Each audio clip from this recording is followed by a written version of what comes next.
Hi, I'm Deepika. I'm the founder of PatternReview.com, a website where people who like to sew hang out and have fun. You know, I love to make and wear dresses, and lately I've been experimenting with some different silhouettes. And a swing dress is something which I absolutely love. It is really, really easy to make, and it's so flattering and right on trend. Let me show you a few. This rayon swing dress I made last summer, and I wore it to death. It is so comfortable, and even though it's a loose silhouette, see, because of the bias on the fabric, it hangs really, really well. I like to pair it with a statement necklace, and not only for summer, see what happens. I wore it in the fall as well. I like to add a little cropped cardigan, and see what happens right here. Voila, it just became a fit and flare dress. So I think it's a really versatile pattern type and a style which you can make. And another thing which I love about the swing dress is that it works in a variety of fabrics. Here I have in the rayon, and check what I did here. I used this beautiful silk velvet and made it into another nightwear and another with a statement necklace. Again, it's beautiful. Now, that's what I want to focus today, that I want to show you how to make the swing dress in velvet. So let's get started. First of all, if you've seen velvet before, you know that it can be a little intimidating to sew. But I want you to remember two things about velvet. One, it has a pile, and two, it has a pile.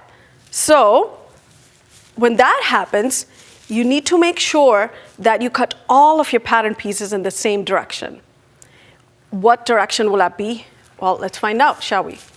You place your fabric on the table, and then just run your fingers or your hand along the selvage.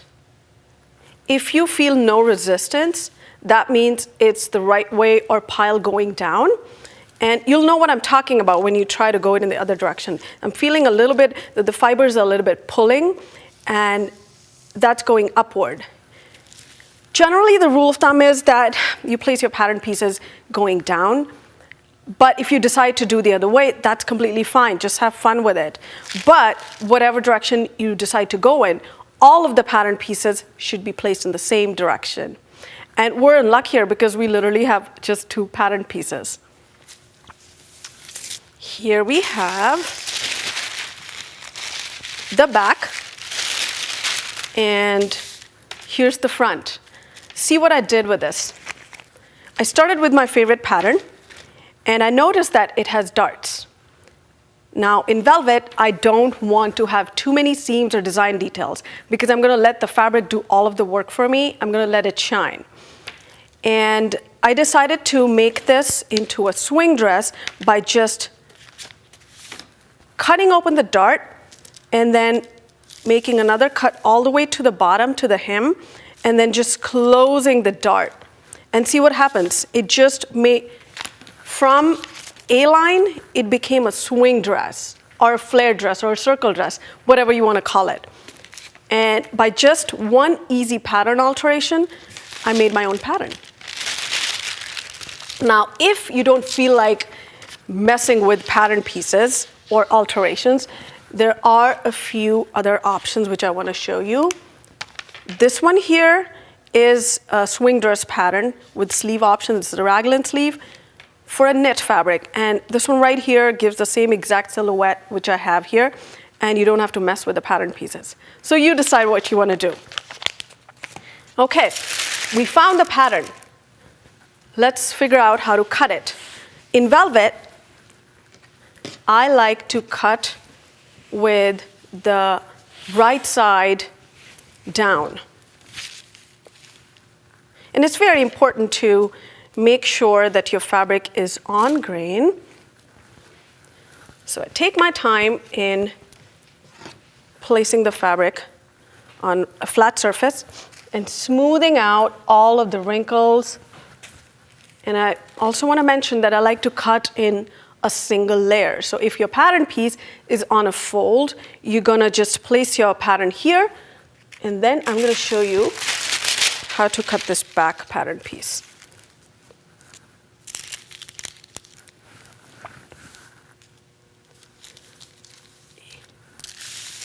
Okay, so I've placed my pattern piece here. Don't be afraid to use pins. Or you can use these pattern weights right here. And, oops, that one got away. Aren't these cute? I love them. Okay, then I'm going to use my chalk and can just lightly mark around. The most important thing here is to mark the center front fold, and I'm going to do that right here. You just need a rough line to make sure that when you flip the pattern piece, so you're going to just follow this line and using your rotary cutter or scissors, whatever you prefer, you're going to cut around your pattern piece and then carefully remove your pattern weights, flip, and see what I was talking about? This line, the center fold line, is going to help you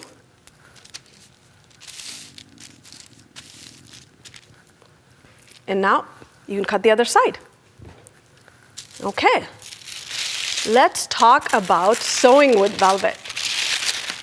Remember I talked about the pile? I know you're getting tired of me saying that, but what happens is when you place two right sides together, the pile doesn't want to sit flat, and if you use a regular presser foot, it's going to result in a lot of layers being shifted.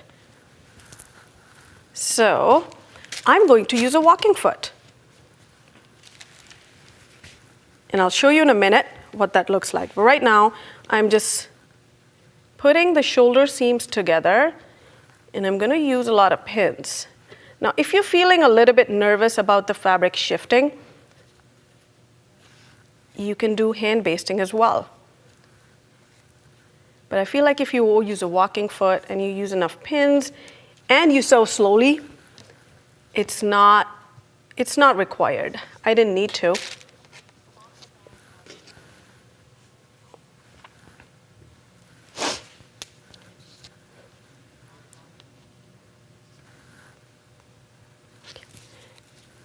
Now, did I mention that I have a lot of fabric? I do, and I like to store it all folded up, not velvet though. For velvet, I like to roll it up like a towel, or sometimes I'll fold it and using a safety pin in the selvage. Over here, I like to hang it from the hanger.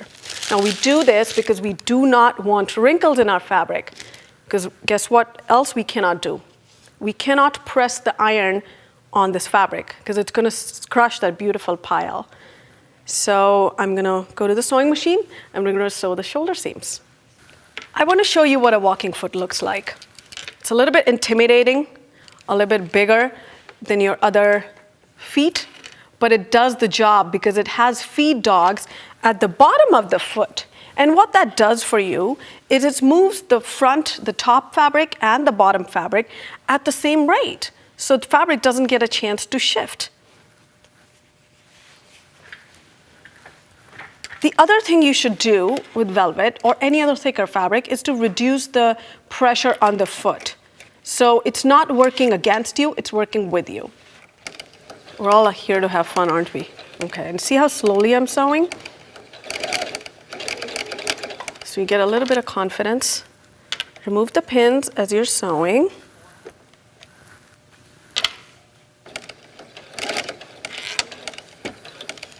And I'm loving this walking foot. It's doing my job for me. Do a little back stitch. And then, I think the cutter is here. There we go. Okay, let's look at the seam here. I did some samples earlier to show you what happens if you don't use a walking foot. See all the puckering here at the bottom layer? That's not good. And in this case, my fabric shifted. Whoa, look at that. This was supposed to be here. At some point, I lost control. and the fabric just couldn't stay in one place. With my walking foot, that's not the case. Let's press those seams. Take your iron with a good burst of steam. Don't burn your fingers. Place it. Now I'm using silk velvet, which means it's that beautiful drape, and it kind of does a little bit of the work for you. It doesn't need to be pressed really, really badly like cotton or linen. So we're just going to let the iron heat up. And okay, it looks like we're ready. And just like notice how I'm just hovering. I'm only hovering and letting the steam just roll on it. And then using my fingers, I press. Voila. And I obviously use a contrasting thread, but I am just amazed at how just that little burst of steam did the work for me. Now, I told you it's a simple dress. So the next thing we're going to do is sew the next shoulder seam, and you're going to sew the side seams the same way. And then open it up. Your swing dress is ready.